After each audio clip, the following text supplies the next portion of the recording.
Hey, this is Todd, Red River Tactical and Outdoors. I know I hadn't done a video in a while, and I apologize for that, but I'm going to try to start doing some more videos put out there. But today, we're going to look at something I've already looked at in the past, but I'm going to do a kind of an update review on it. And this is the EGW red dot mount for the Glock. And on it, I have the Vortex Venom with the 3 MOA dot. Put this on, I've had it on about 4 or 5 months, I guess. You can see a previous video that I've done, I'll link that below. And I'm just going to do an update. So this thing's had about 2,000, at least 2,000 rounds put through it since the original video. You might think that this is on a different gun, but really it's not. It's the same slide. I just changed out the frame. The previous video I had a black Glock 17 frame that I had cut down where the 19 magazines would fit in it, and I just changed the frames out for whatever I want with this gun. Shout out to Big Tex Outdoors. Look him up on the internet. That's where this frame came from. If you want any Glock parts whatsoever, that's your place to go get it. That's Big Tex Outdoors. You can find him on the internet, Google, whatever. But he has slides, barrels, frames, internals, triggers, whatever you need for a Glock, he's got it. Now back to this sight. So I bought this EGW mount and really had no idea about it. I didn't want to mill my slide out to put a red dot on it, but I wanted to try a red dot on my pistol to see what all the hype was about. Plus we've had a lot of them come through class, and as an instructor I need to know how to use them, so that's why I've done it.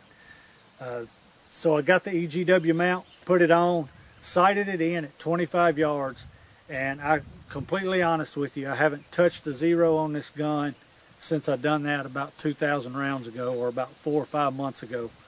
And this thing is dead on. It's not came off not one time. So the EGW mount is good to go. This thing works. I know there's a lot of other mounts out there. I don't know how they may work just as well. I don't know. I hadn't had any experience with them, but this thing does work. Try to let you see it a little bit closer maybe. I don't know if you can see that dot or not in that camera shot.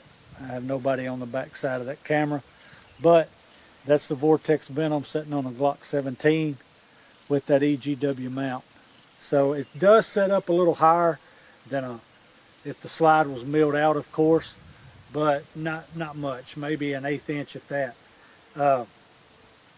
Now if you do want a slide that's milled out, I just seen Brownells, they have a slide that's it's pretty nice. I don't know who makes the slide, but it's got the RMR. It's milled out for the RMR.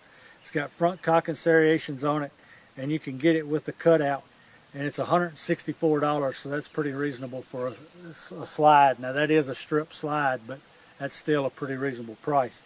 So if that's what you're looking for, check out Brownells. That might be worth getting.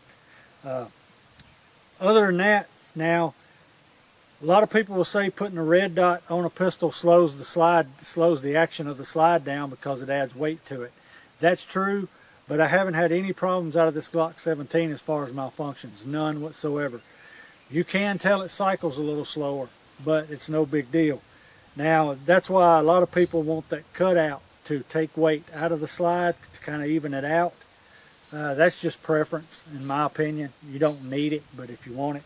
I don't want it because it lets extra dirt and all that stuff get down into your barrel and into your slide, so I'd rather not have it, but that's me. But I don't know much else to say. This Vortex Venom has held up tremendously well. This gun's been dropped, thrown around. You can see the sight's dirty now, but I have not babied this thing at all. Just been rough with it just to see how well it's going to hold up, and it holds up great.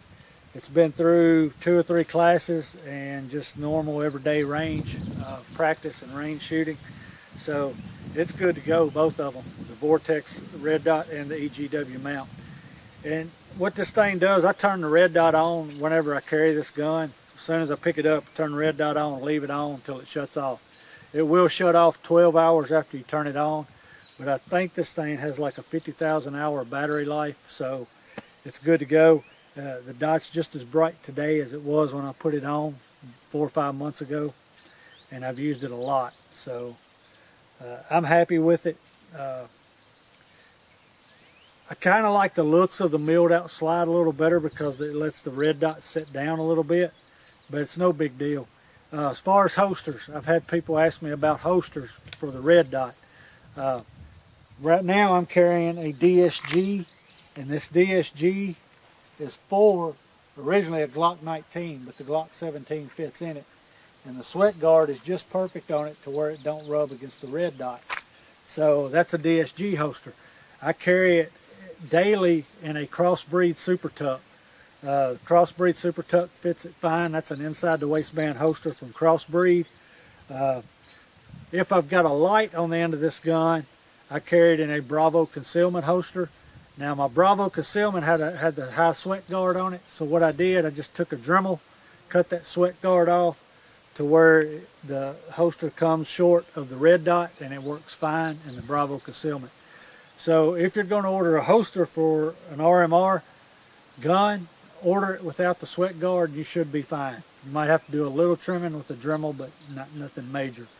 But I think that's about it, folks. This thing is good to go. I really like it. I've been shooting a lot with it. Now, the rumor of the red dot makes you faster and more accurate, that's completely a rumor. It's not true. The red dot coming out of the holster, if you've got a perfect grip and perfect presentation to your target, yes, it might speed you up a little bit because the dot's right there where you need it to be. But if you fumble with the grip and don't have a perfect presentation, then you'll have to fish to find that dot and put it on target, which will actually make you slower than iron sights. More accurate, completely not. If you can't hit with iron sights, you're not going to be able to hit with the red dot. What the red dot will do is show you your mistakes when you're shooting though. Like if you're shooting, right-hander shooters usually shoot low left, and what this red dot will do when you're shooting, you will see that dot when you pull the trigger, you will see that dot dip down low and to the left, and it will tell you, you will visually see where you're messing up before you even go look where the bullet went on the target. As long as you're watching that dot, and if you've got perfect follow through, you should be watching that dot and getting it back on target after the recoil. So if you do that, it will help you improve your accuracy, but not only with the red dot, it'll help you improve with the iron sights afterwards. Target to target transition, maybe the red dot's going to help you be a little faster there. Just following the dot, being able to keep both eyes open and follow the dot might speed you up a little bit there. But that's it. If you have any questions or comments about this Vortex Venom or this EGW Mount, put them in the comments below. I'll try my best to answer them. Other than that, that's it, folks. I thank you for watching. If you found this video informative, please like and subscribe to the channel. Also, if you're interested in getting a crossbreed holster or a crossbreed gun belt, I do have a discount code that I will put in the link below. The code is RRTO2018. That will get you, I think, 20% off, and that's on top even if they're running a sale. So be sure and check out that discount code. Go to Crossbreed, get you a nice super tuck inside the waistband holster or a nice Crossbreed gun belt. They're fantastic. Other than that, I'm out of here, folks. If you found this video informative, please like and subscribe to the channel. This is Todd, Red River Tactical and Outdoors, reminding you to be safe and always be ready.